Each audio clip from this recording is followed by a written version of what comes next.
Well, I was getting ready for our big conference of the year.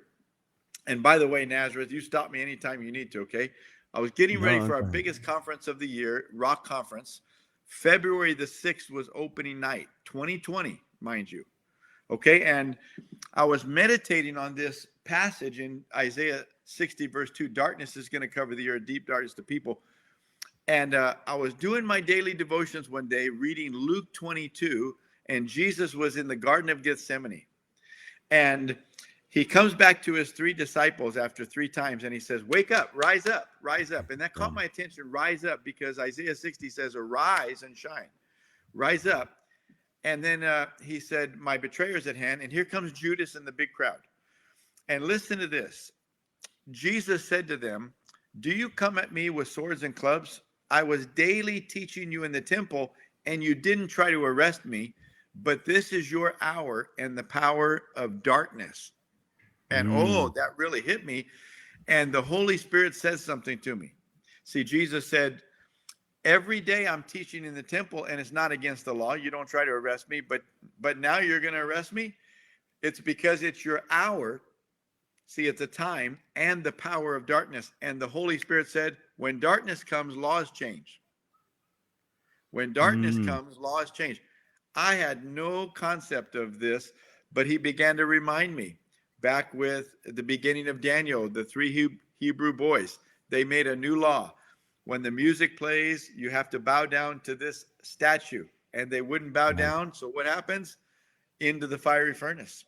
And then later with Daniel, the people that were jealous of Daniel, he was such an excellent leader.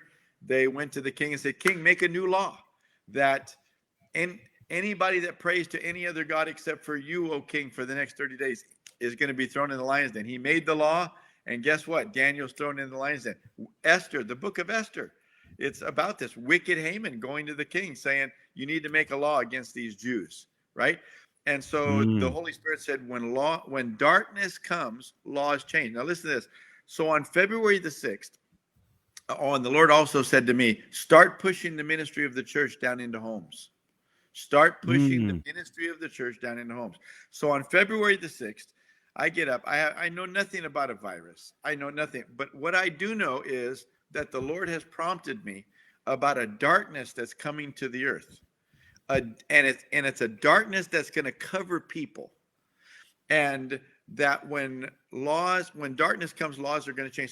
So I preached this message February the 6th. It's still on YouTube. You can find it. And I don't know what I'm talking about. I don't know anything about a virus or anything like this. But I culminated that. I told them, look, let me show you the laws change. And I even said something to the effect of what I'm doing right here on this platform. When darkness comes, you can't even do this. Wow. And then I said to everybody, and here's what the Lord is telling us to do, to start pushing the ministry down into homes.